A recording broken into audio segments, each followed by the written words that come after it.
السلام عليكم ورحمة الله وبركاته، أهلا وسهلا بكم. معكم محمد قنديل وحلقة جديدة من تحليل قنديل. CNN بتقول إنها حصلت على معلومات استخباراتية تفيد بإن السعودية بتطور منظومات صواريخ باليستية بالتعاون مع الصين. واللي ما يعرفش منكم قصة الصواريخ الصينية الباليستية اللي اسمها رياح الشرق، فهي صواريخ امتلكتها السعودية في الثمانينات بعد ما خدع الأمير المحنك بندر بن سلطان الاستخبارات الأمريكية، وقدر إن هو يحصل على الصواريخ دي من الصين، وبقت موجودة في السعودية لحماية أمن المملكة. وواضح إنه لو خبر CNN كان صادق فهو تطوير للمنظومة، أو يمكن صناعة المزيد من الصواريخ الباليستية اللي موجودة بالفعل. وزي ما انتم عارفين ان امريكا بتمنع تصدير المنظومات الباليستيه للدول العربيه خصوصا، ولا بتسمح بان الدول العربيه يحصلوا عليها كمان من مصادر تانية، وكل ده حمايه لامن اسرائيل طبعا. ولكن الاهم من ده ان السعوديه ماشيه في خطه تنويع مصادر السلاح، وعدم الاعتراف على مصدر واحد للسلاح ممكن ان يتوقف فتقف السعوديه عاجزه عن حمايه امنها القومي. السعوديه ما بتعتمدش بس على امريكا، لان علاقات الدول واخده ان هي تتطور للافضل او للاسوأ في اي لحظه. وممكن نربط الكلام ده كله بحديث الامير محمد بن سلمان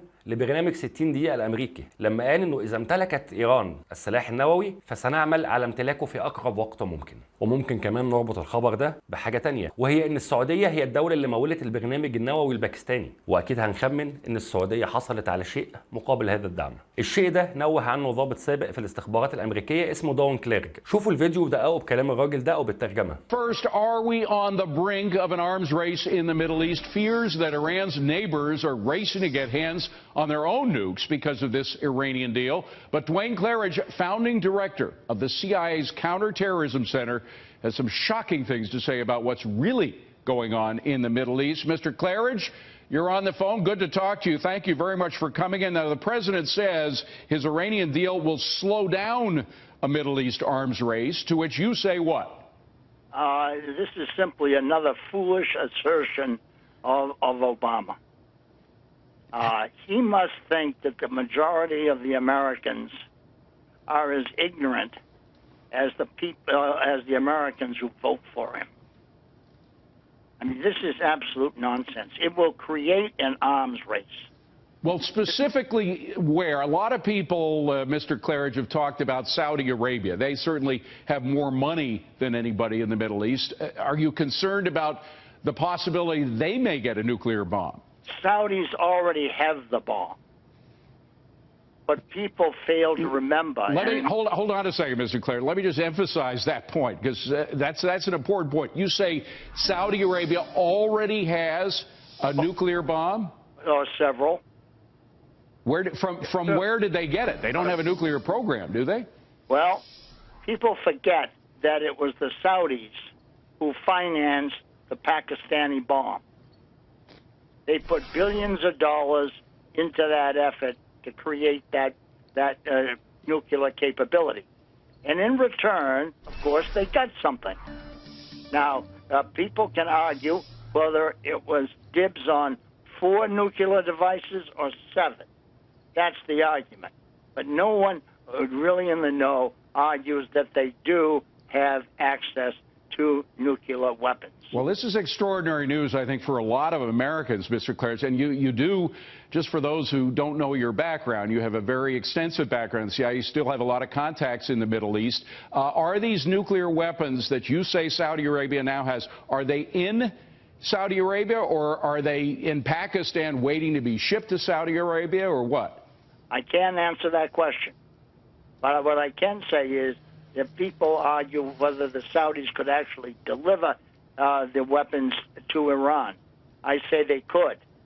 They have a capability with their F-15s, and don't forget the Chinese missile system that sits in the middle of the desert of Saudi Arabia, which has been kept up to date.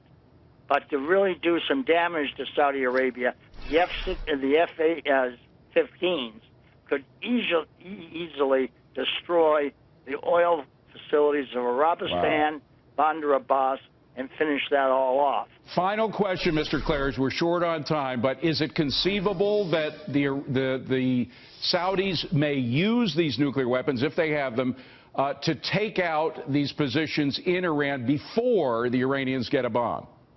I cannot answer that question.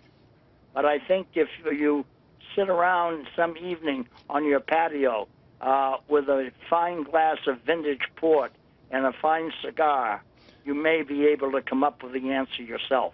All right. Dwayne Claridge, a legend in the CIA. Dwayne Claridge, thank you very much for joining us. زي ما سمعتوا، وممكن برضه نربط الكلام ده بتصريحات الامير محمد بن سلمان لوكالة بلومبرج ردا على تصريحات ترامب بان امريكا هي اللي بتحمي السعوديه. فقال الامير محمد بن سلمان ان احنا بندفع ثمن السلاح اللي احنا بنشتريه واحنا اللي بنحمي نفسنا. حط كمان عليهم تصريح الامير محمد بن سلمان لما قال احنا مش هنستنى لما الحرب الايرانيه توصل الاراضي السعوديه، احنا هنخلي الحرب جوه ارضهم، جوه ايران نفسها. كل التصريحات دي لو ربطناها ببعضها نفهم حاجه واحده بس، ان السعوديه ماضيه في خطه تطوير شامل في التسليح يخليها تتمكن من حمايه نفسها وحمايه المنطقه العربيه والخليجيه تحديدا من اي تهديد محتمل، خاصه من ايران اللي بتسعى للحصول على المزيد من الاراضي العربيه وبتسعى للتوغل الى مكه والمدينه الحرمين الشريفين. ده بالاضافه ان السعوديه هتكون قادره على حمايه نفسها وحمايه منطقه الخليج ضد الكيان الصهيوني في اي حرب قادمه محتمله، وده اللي امريكا ما تستحملوش ابدا، ان يكون حد في المنطقه قادر على مواجهه الكيان الصهيوني. وده بياكد ان السعوديه ما بتعتمدش بس على التسليح الامريكي، وان السعوديه هي صاحبه المركز الاقوى في التفاوض مع الامريكان. وما ننساش صفقه الصواريخ الروسيه اس 400 اللي السعوديه ماضيه في التعاقد عليها، واللي امريكا حاولت بشتى الطرق والكباري ان هي توقفها. وترامب قال بنفسه للصحافه الامريكيه: So Saudi Arabia has nothing to do with me. What does have to do with me is putting America first. Wait. They're buying hundreds of billions of dollars worth of things from this country. If I say we don't want to take your business, if I say we're going to cut it off, they will get the equipment, military equipment and other things from Russia and China. Russia and China would be very, very happy. ترامب واضح ان هو مرعوب من توجه السعوديه لروسيا وللصين، وواضح جدا ان السعوديه بالفعل توجهت لروسيا وللصين. مش بس كده، هو واضح جدا ان السعوديه توجهت لروسيا والصين بعد ما هي متوجهه بخلاف امريكا لكندا والالمانيا والانجلترا والفرنسا. السعوديه بتنوع مصادر السلاح بتاعها. احنا كل الكلام ده بنقوله على فرضيه ان تقارير CNN صادق، وحتى بقى على الفرضيه الثانيه انه التقارير مش صادق، فالسعوديه بالفعل بتمتلك منظومه متطوره جدا من الصواريخ الباليستيه الهجوميه والدفاعيه، وهي دوما مثار الاحاديث في المنتديات العسكريه زي ما قال ضابط الاخبارات السابق دوين كليرج. I say they could. They have a capability with their F-15s, and don't forget the Chinese missile system that sits in the middle of the desert of Saudi Arabia, which has been kept up to date.